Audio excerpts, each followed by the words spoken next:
Hey everybody, Frugal Farmer here. Got a problem on the farm, and I didn't realize I had a problem until I got my truck stuck because it's wet around my pump house.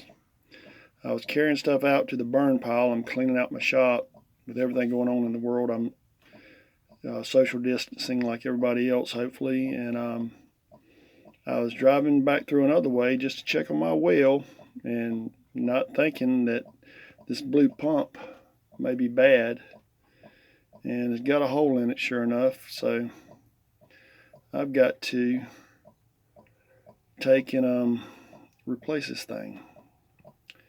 Didn't want to have to do it now. And surely didn't want to have to go around any people and doing it. But it is what it is. And oh man, I went out yesterday and I said that would be the last time I'd go out for a couple of weeks. But got to have water. And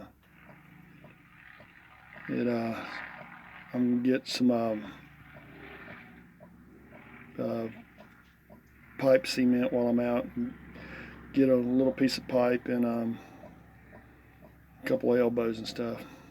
And see what happens.